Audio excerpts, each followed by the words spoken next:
Hey everyone, Walter Crosby with Helix Sales Development and another episode of Sales and Cigars. We have I have a really fun episode. At least it was fun for me with Nick Loise, who is outside of Chicago. A great background in sales. We talk a lot about his background, his approach to the world. He's got a little war room idea that he uses to help business owners create strategy. We talk a little about fractional sales management, talk about the recession, and we get to talk about Winston Churchill and cigars. It's just a lot of fun. It's worth jumping into this. You might have to break up the listening because it goes a little about a half hour, but a lot of fun, guys. Jump in with Nick and me, and thank you for participating. Go grab a cigar, go grab a cocktail, strap in, and get ready for some fun. Thanks. So Nick, welcome to Sales and Cigars. I appreciate you taking some time out of your schedule to have a chat. It's my two favorite topics in the world, cigars and sales. So, and a great host, and I love your smoking jacket. I am envious of that. I hope you have velvet slippers to go with them, but it's awesome. Well, you know what? I don't have velvet slippers, and Father's Day is right around the corner, isn't it? I might mention that to somebody. If I had mine on, I'd show you. I have embroidered with one has a Scotch glass and the other one has a cigar. All right, we'll have to find out where we got those. And I just buy things and say, hey, this was my Father's Day. That's how it works in my house. So we had one other thing in common that we were talking about.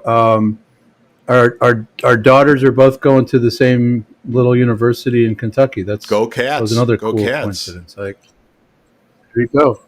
And they're building a football program there that I think is going to go some legs there. And we talked about it. I had some affinity to the football team. My daughter was dating a player for a while, and I've been very, very impressed with the program. And the coach is doing some great things, and he's molding young men into gentlemen. And I'm excited to see that program go.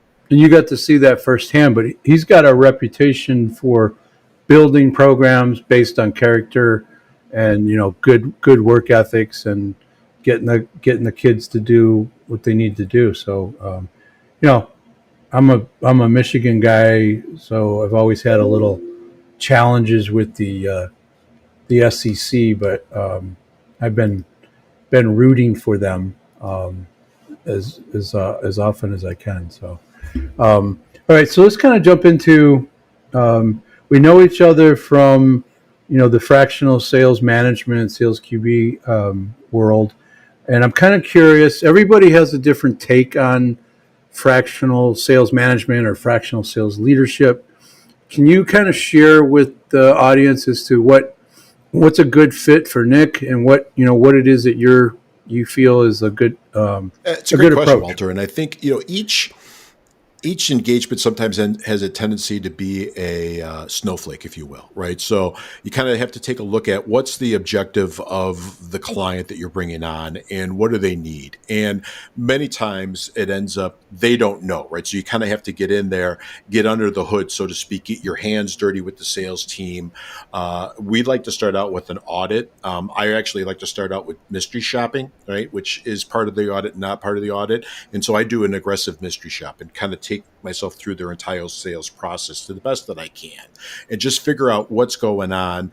If they have multiple salespeople, I'm going to try to mystery shop as many as I can before I go in, so I know where their problems lie. Fractional is interesting, especially as the fractional sales provider. We were talking about this in the pre-show.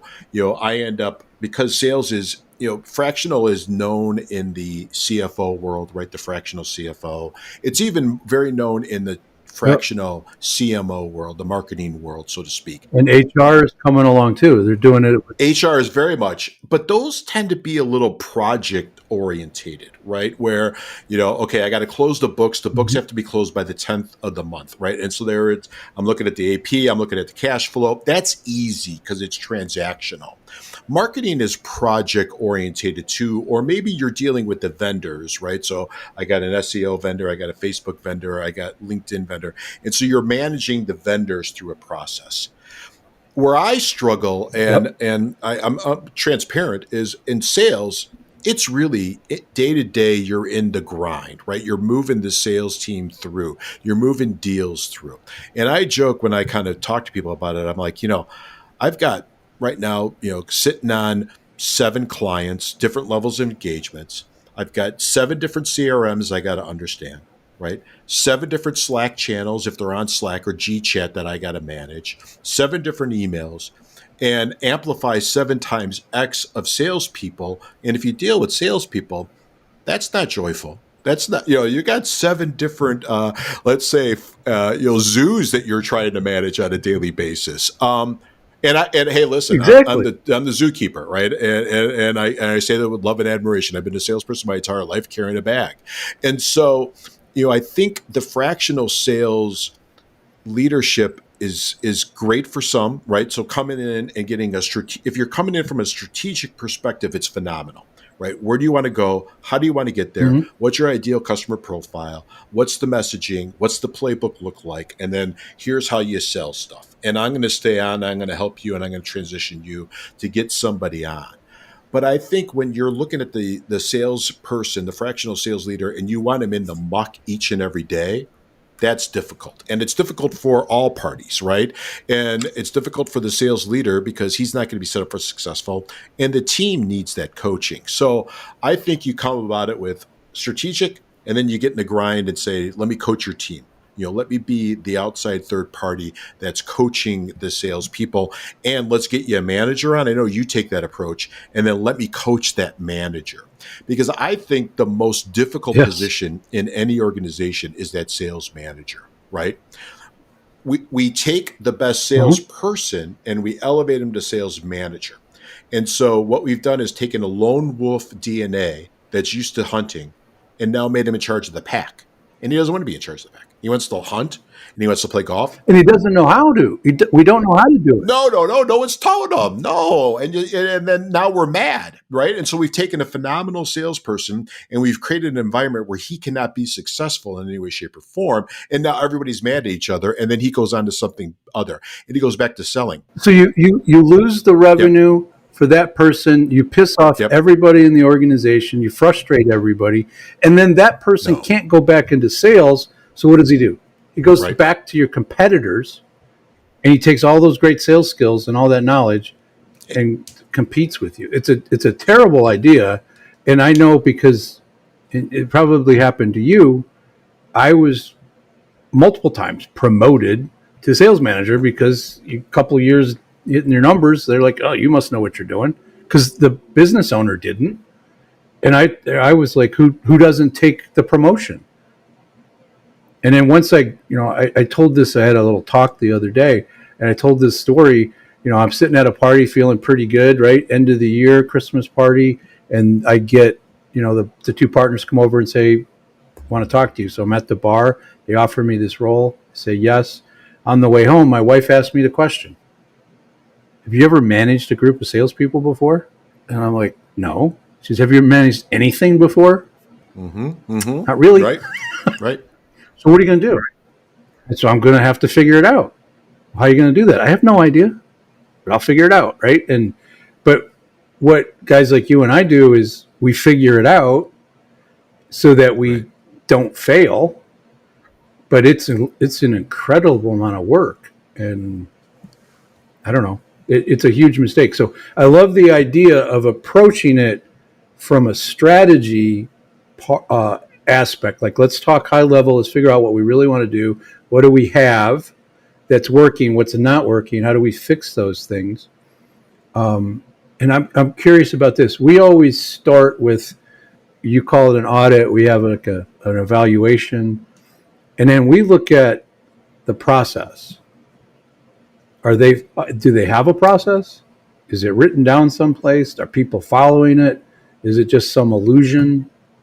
And if we can get that working and get the sales managers trained on that, and then they train the salespeople to use it properly, that alone will increase revenue 15%. I concur. I mean, just just by doing that, you're at 11 to 15, just by focusing on that, just by focusing on the scripting, right? And the follow-up sequence of the process, and I think there's a level of increase. You could take that 15, and you probably see this too, to 20 to 25 now, because it's osmosis. Now, because we're ingratiating everybody in it and doing our one-on-ones and doing our group meetings and doing our training on it, everybody starts singing from the same hymnal, and it becomes muscle memory. And then it's like, now we're off to the races.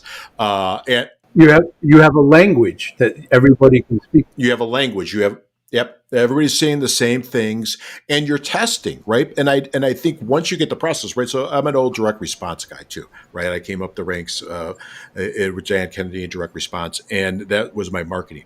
And so what you did is you got a control piece, and now you manage everything to the control. And I think that's what the audit does, right? So we have this control of a sales process, and now maybe we want to test some stuff along the way, right? Okay, we're not going to test everything, because now you got anarchy. You're going to test one thing, right? So now let's look at what's a great follow-up sequence. Well, historically, we've touched them 7 times. Maybe it's 3 times on LinkedIn, 4 times on email, 3 calls, whatever that is. And now we test it, and now we're starting to compare it to the control. But you can't do that until you get the audit in place, and now you have a predictable process, and you manage through the process. But, that's hard work. Right. And you got to roll up your sleeves, and you got to get dirty. And the business owner can't do it because he's got to be the business owner. Right. And unfortunately, as we talked about, we started out, the sales manager probably doesn't have that skill set. Doesn't make them a bad person, just means that we haven't created an environment for them to be successful. So let's create the environment for them to be successful. They don't know what they don't know. Right. And you deal with a lot of founders. I'm sure you probably do too. And sometimes I say, hey, listen, I've seen the enemy. The enemy is you, and I'm probably the only one that could tell you that. But let's get you out of the way, and let's get the sales team going. Well, it's funny you say that. I walk that back a little farther. Like when they're excited at the beginning, and they're about to say yes and to do sign the agreement and exchange the negotiable instruments. I always like, hey, let's stop for just a second. Can I tell you why this is going to go wrong? Why this won't work? And it's always the same. They sit back in their chair and like, what do you mean? Why would this go wrong? And I'm like, well, it's you. You are going to be the problem. Now let me explain before you get mad. Right. And I'm like, at some point, everybody's going to be real happy here at the beginning. Oh, we're going to get some help, and we make them comfortable. And then about 45 days in, they're going to realize that I'm serious, that there's some changes that are going to happen, some accountability that's going to be put in, positive accountability, but it's going to be there. And I'm going to make them do things differently than they have done it. And they're not going to like it. And they're going to come to you and say, this guy's an ass, this guy is being mean, this guy is making me do things I don't want to do. And what you say in that moment makes or breaks this whole thing. So can we practice that right now? What are you going to say? Next salesperson comes in. And often they'll be like, I can tell you who's going to come in and do that. Like, all right, and then we walk them through it. And then it always happens, and they're ready.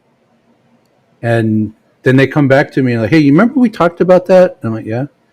Well, he showed up in my office this afternoon. Like, what'd you tell him? I told him that you're in charge. And I'm like, okay. Well, how did he take it? He didn't like it. All right, I'll deal with it. But setting that all up, like you said, if you don't help them see, you got to get out of the way, because often you're right, they are the problem, because they don't want to get their fingers out of it. They want to stay close to it, but they've struggled to know what to do. And I don't fault them. I love that. I mean, they've built a business, right? No. They've built a business, but it's their child. They probably have more affinity. I mean, studies show, you show a man a picture of his business versus his children, he's going to have higher endorphins going off in his brain because of his business versus his children. So, I don't blame them at That's all, funny. and it's part of the process. So I understand 100%. I understand 100%, and it's how they got to where they're at. And listen, if the wheels come off the bus, it's easy for us to exit the engagement, but now they got to clean it up, right? And so, and Right. I respect. Listen. I've been around small business owners most of my career, and even as a young man in my family. And so I have a high level of respect. It's not easy. I had one mentor tell me, "Hey, listen, Well, you make the sign of the cross every day. You walk in and you pick up the phone, you start calling people. That's my business model. Let's see if it works." yeah, that's funny.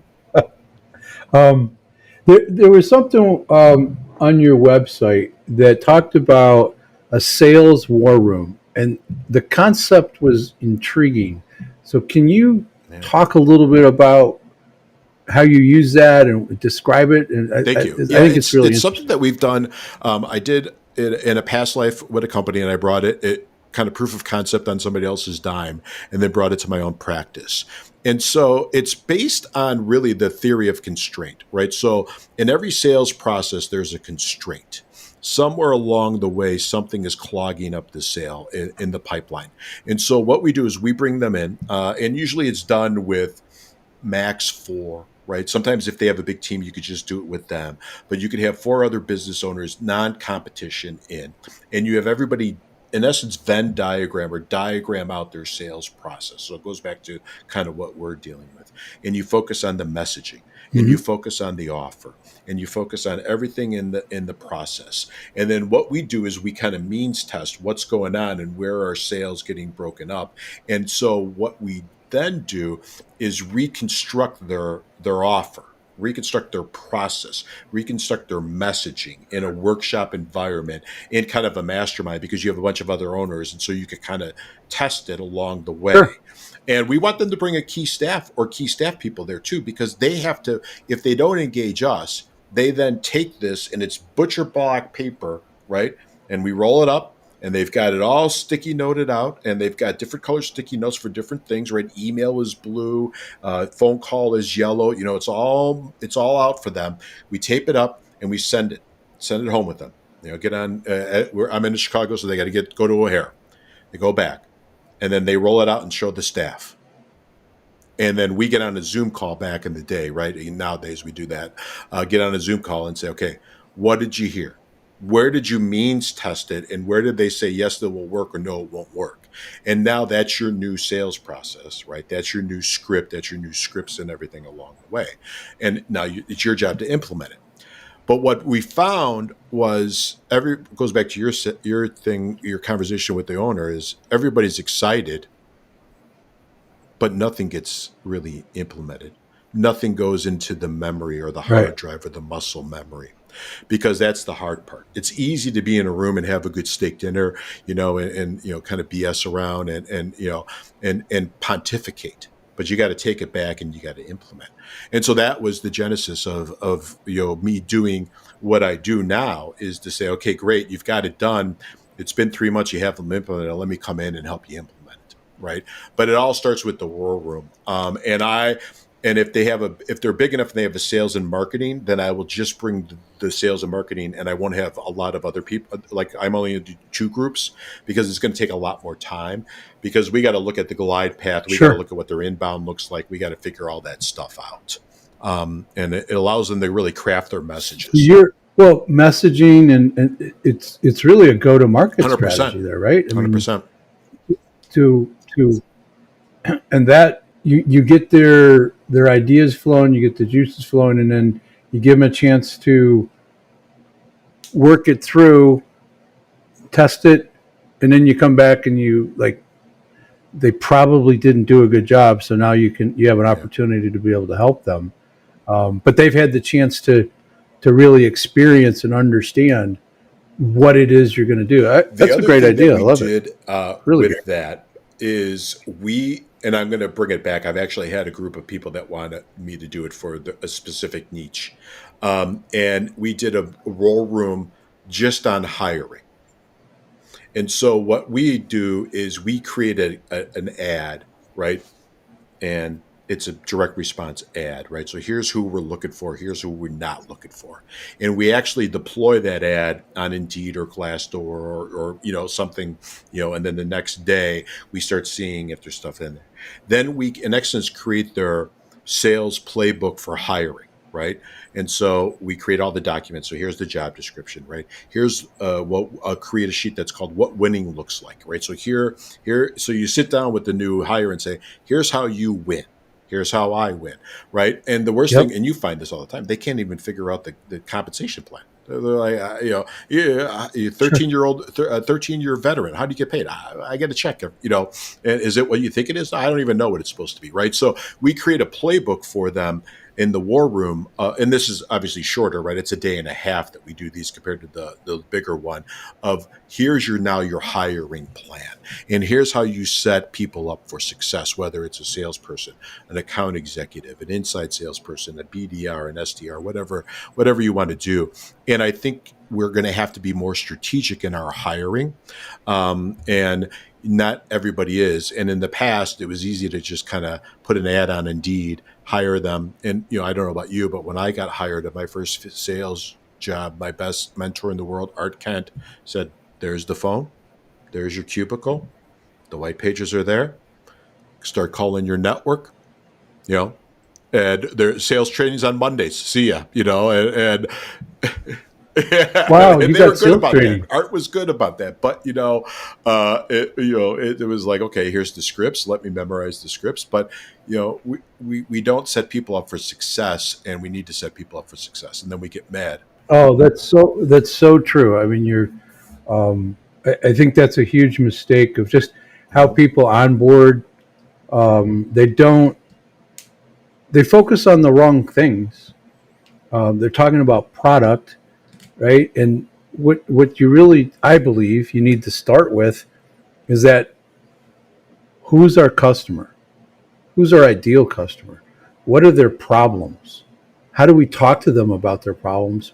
How do we solve their problems? What questions do they have, right? If you got an A player and you give them that information and you have somebody that can talk smart about the technical stuff, they can run out, go call the people, like you said, go call their network, go call the people they know. And they're like, well, how do we do that? Well, it's complicated. If you're serious, I'll get my team in and we'll help you, walk you through it. They're hitting the ground running. They know how to have the conversations. So, I mean, I think that's a great concept. And how often do you do those, or is there a plan there? If somebody wants that, can somebody call you and say, hey, Nick, I like the wall room idea. I tried to do them once every other month, right? So every 8 months we're rolling them out, and we have them come to Chicago, right? We did them virtually. It didn't have as much of a bang as it possibly can, so I kind of paused it, and now we're back to doing them. We do them, it's easy to get in and out of Chicago.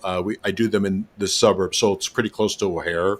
One is I live close to O'Hare, and but we there's good restaurants. Sure. There's a good Italian restaurant that the owner's right off the boat that we take everybody to, and he rolls out the red carpet. So we feed them well, but most importantly they walk around with a plan, and so we do those every other month. Nice, awesome. So something that I've been talking about and I'm concerned about. I mean, we don't have to go too deep in it, but the recession that's coming, we can talk about if it's worse than 08 and 09. We could talk about the signs of it, because I mean, big companies are missing their earnings forecast, and next thing they start to do is lay people off, cut things, and nobody can cut enough to profitability. So is there anything that you're concerned about, or anything that you're doing to try to help sales leaders and CEOs to not do the same stupid things that they've done in the past? Well, I think you hit it on the head. So the first thing is start talking about it, right? And start saying, okay, what did we learn in 2008, 2009?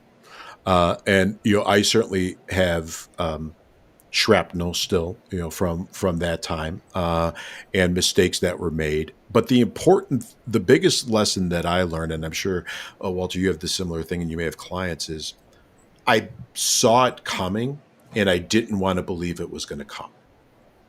And so I saw that it was coming. I knew it was coming, and I didn't want to believe it. And I thought it might just be a little bit of an umph. And so, it's coming. Winter's coming. There's nothing you could do about it, right? You can't have with every season there is a turn, right? So you have to understand that. So the other thing is the one that you said is the last thing you want to do is take your foot off the throttle. The last thing you want to do as a business owner or the person in charge, or maybe a managing director or the GM of a business, is take the business throttle off the growth. Keep the lead flow going, right? Keep the sales team going, keep them focused, realizing deals may elongate, right? So I go back and I read a couple different books about it. How to Prosper in the Age of Decline is a book, and I may have gotten the title wrong, so I'll get the right title and I'll email it to you. So if anybody wants it in the show notes, they could get that. There's also a phenomenal study by HBR, Harvard Business Review, and looking at the elongation of sales timelines, right? So we have to realize that timeline will elongate. So let's now manage expectations because of that. But also realizing what can we do to move it through. The other thing is most companies stop the advertising, right? It's just easy. Let's stop the advertising. Study after study after study show through every recession, the company that continued to advertise and gain market share is the one that ended up the leader, not just immediately after, but for 10 to 20 years after, right? So if you're playing the long game, right, and your business, keep advertising.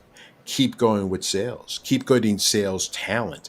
Keep defining the sales process and highlighting it and driving it to the next level. Continue to support the team. Continue to support the team. It's going to be tough out there. The worst thing you could do is, the typical, what's coming in today? Well, let's figure out what's going on with the sales process. Let's have real conversations about our pipeline, right? Because I know you probably see this when you take over clients. The first thing I do is get all the junk out of the pipeline, right? We got deals that have been sitting in there for 30 years that aren't closing. Oh, Bill's going to buy this week. It's like, oh, I call it hope.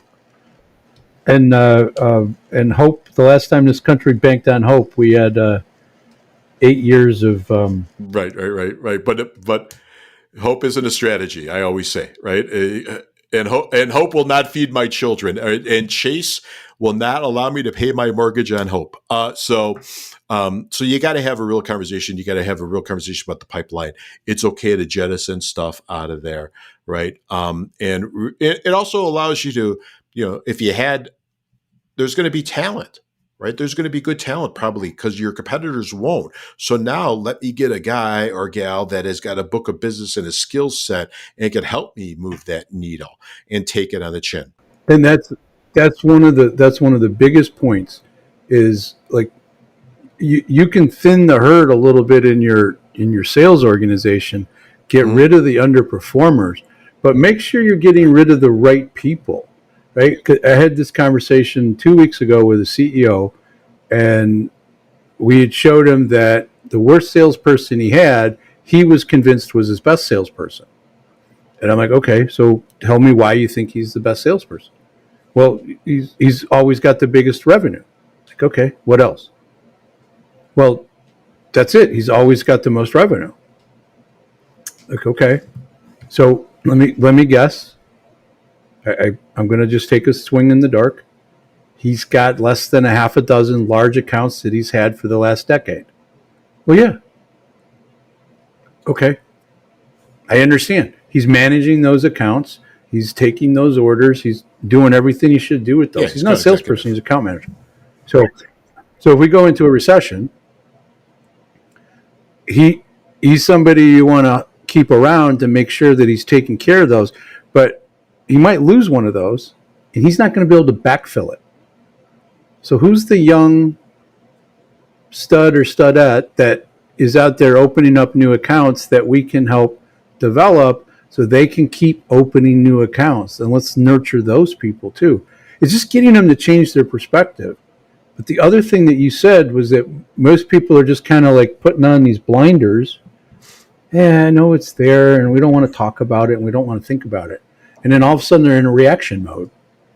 And that's what that's what these companies are, especially the mid-size and small companies, are going to struggle because it'll be too late when they try to take I action. agree. I also am curious, and I haven't done enough research on this yet, but I have to. Actually started this week a little bit.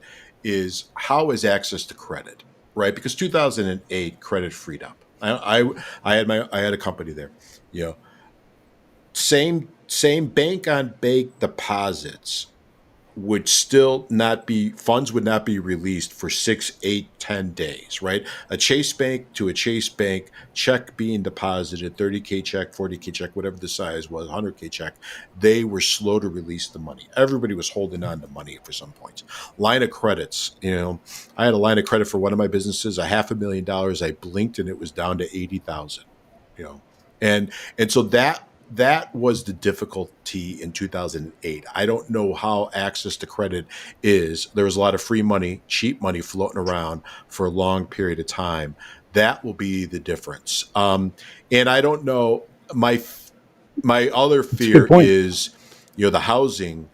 Is there a lot of bad paper? Right. I know in the cars, there's a lot of bad paper. In automobiles, there's a lot of subprime auto loans that happen during the beginning of the pandemic. There's studies on that. Does that translate to the houses? Because there was if bad paper is floating out, they got to wash all that out. Well, there's always people, even in good times. We bought a house, and they're like, you could buy a bigger house. Yeah, I know, but this is a house that we want to spend the money on. Well, but we can give you more money. And I'm like, I don't want more money. Yeah. Just because we can get it doesn't mean that we, want to be able to have a, $4,000 mortgage payment. It's just not. It's not what we're looking for. But so there's a ton of that, and because of the market, the way they do it.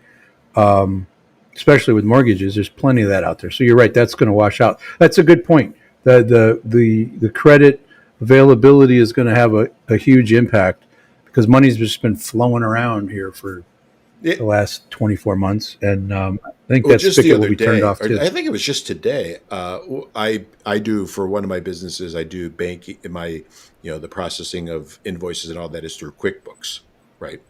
And they sent me an email. They said, we'd be more than happy to give you a loan. We have loans with rates as low as 9% to only up to 36%. 30%, that's usury. I mean, but there's going to be people out there going after these, 36 to 40% loans. They can't pay those back, right? So it happened in the 70s, right? Same thing as Biden is going to make Jimmy Carter look like a freaking genius. Yeah. When all's said and done. All right, so let's get to the topic that we both want to talk about. With sales and cigars, right? That's two of our things that we really, exactly. And I think they go together like hand in glove because my ideal client has an affinity towards cigars. I mean, I'm being honest. That's if that person, that man or woman that likes cigars, I got something in common that we can go have a conversation. We can have one of those tough conversations over a cigar, right? And they're not going anywhere, right? Because they got a stick that they got to enjoy, right? Yeah. So let's. I know you have a show and tell that you want to talk about. So let's. I usually ask if you have a relationship with cigars, and I think you do. So, well, I think it's great. I think cigars.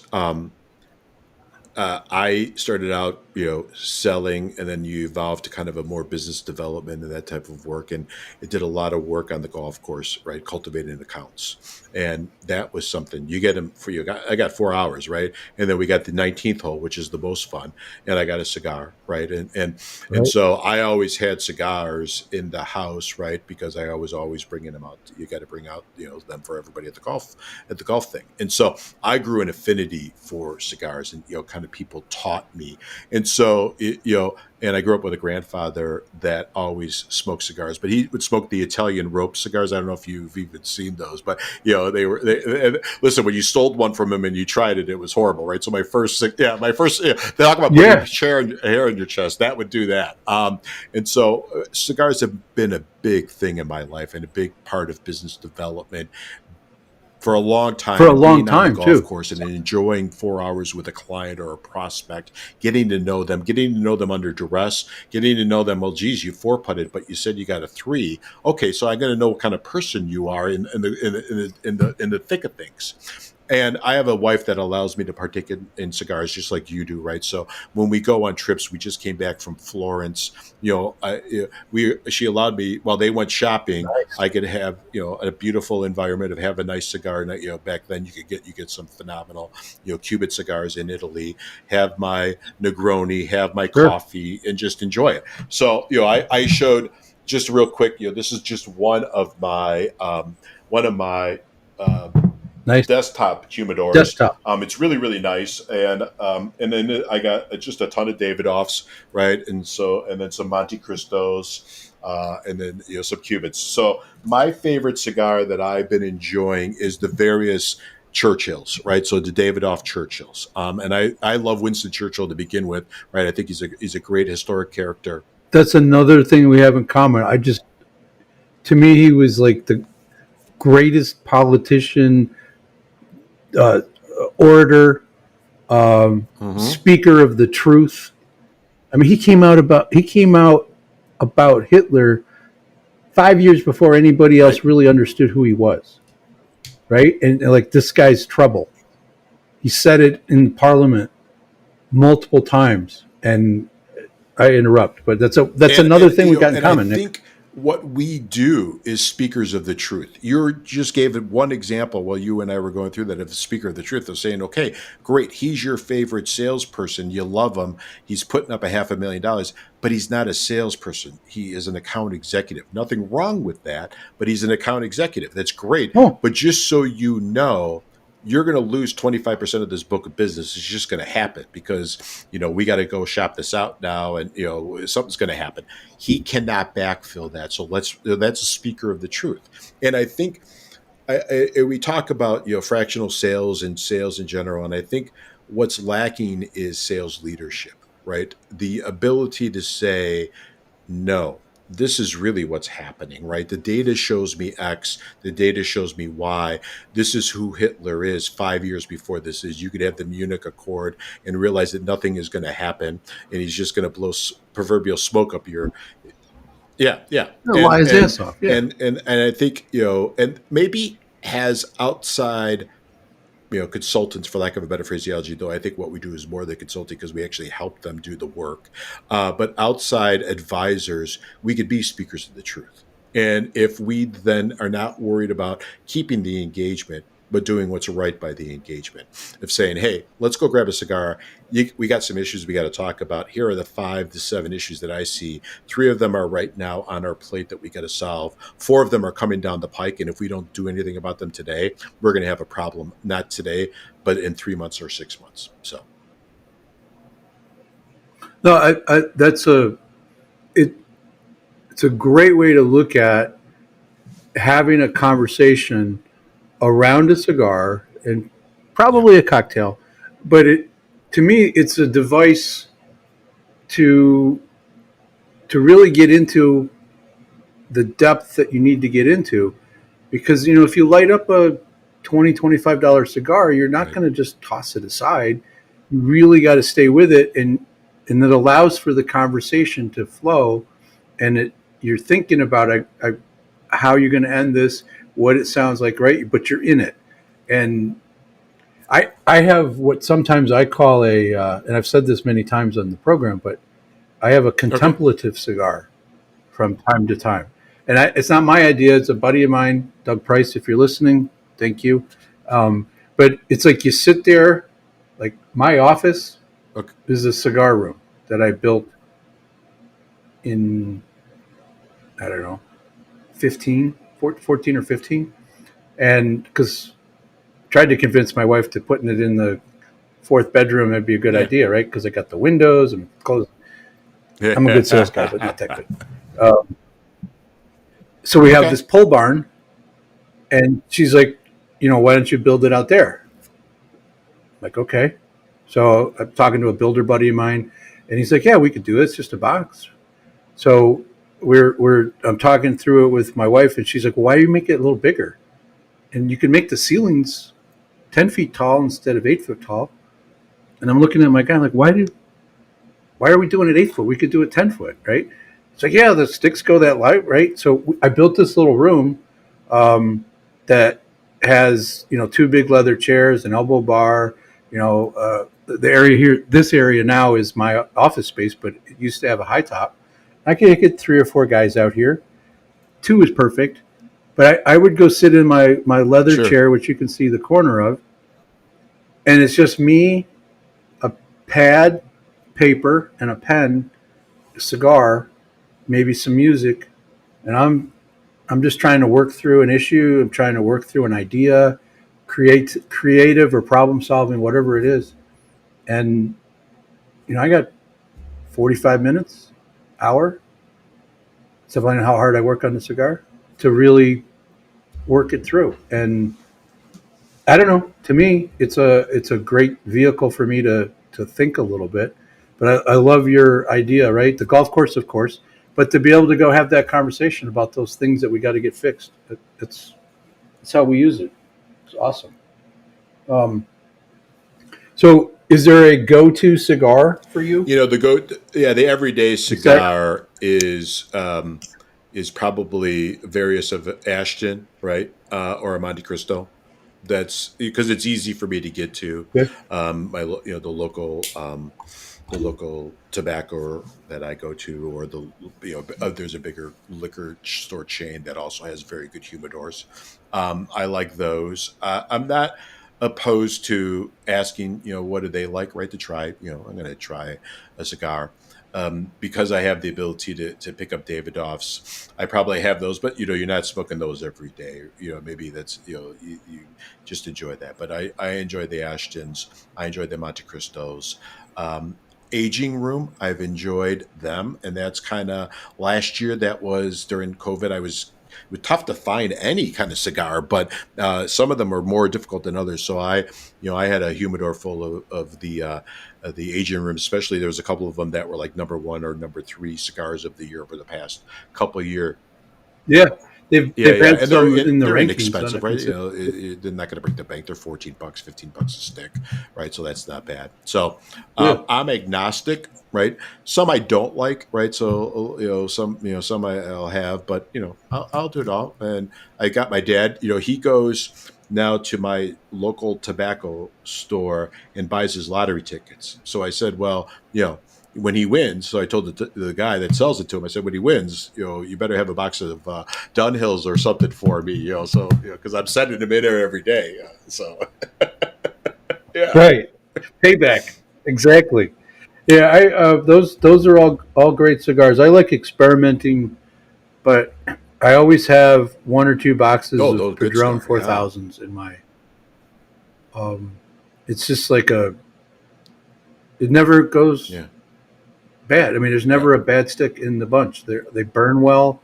You never have to poke them. They're great cigars. So I'll be sending you a few of my Helix. Oh, excellent cigars. Well branded. I love it. Yeah, they're it's fun to be. We use coffee and cigars as sort of a marketing tool. And I met some guys. I met a guy through this organization I belong to, and we kind of connected and hit it off. So I sent him my coffee and a couple of cigars, in one of my little branded boxes. And his wife finds it, right? She gets the mail, and he's calling me to say thank you, and she's screaming in the background, "What are you doing stealing my idea?" Right? Because her go-to-market strategy, she goes to a lot of conferences. So she would be the woman and she's really brilliant. She's a great salesperson. But she would be the one sitting there with a humidor that's full of cigars, and then just people would walk up, it's like, "Is that a humidor?" "Yeah, you smoke cigars? Here you go." Right? And then she would get their business card. That was the price of the cigar. And then she'd have a conversation with them. Right? So she'd either toss the business card right? And all it did is cost her a cigar. And humidor was empty every day. She had to restock it. I mean, it's a brilliant idea. And I'm like, well, I don't think that's your idea, right? I think that's open. It's open source idea, open right? sourcing here. So, But I appreciate you yelling at me. I was at a trade show, a small group event, but they had a trade show area. And one of the exhibitors had a cigar roller. So if you want, you pick out your leaves, right? He'd have different leaves and he'd, roll. So now while he's rolling the cigar, your staff is engaging in the conversation, while he's doing that. So I put like 5 different shirts on and went 5 different times, and got 5 different cigars. So I had a hat, took my glasses on, put my glasses off. So I did not let that opportunity go to waste. So I was focused on it. Absolutely, cool. Well, Nick, I this was a lot of fun. So I started this podcast to do 2 things: have fun and have good conversations about sales and cigars. And I think this ranks up there with the best of them. I really appreciate you sharing ideas and showing your cigars. We've got kid at the same college. We've got cigars. Sales is a passion. I mean, Churchill is a sort of a, can't say mentor. What do we call him? Aspirational hero, right? A guiding. Who's got more quotes than him? Or how about more books? I mean, you talk about a prolific writer. I mean, that guy, he wrote history, and I'm just impressed by him. Yeah, he's just a brilliant guy who made money, lost money. He was nearly broke at one point. Right. And just a character. Yep. So, again, thank you. Appreciate it. We will talk soon. Thank you. Let's do it. Thank you. Take care. Thank you for listening to Sales and Cigars with Walter Crosby of Helix Sales Development. For more on Sales and Cigars, remember to like, share, and subscribe. Sales and Cigars, produced by thepodcastproshop.com.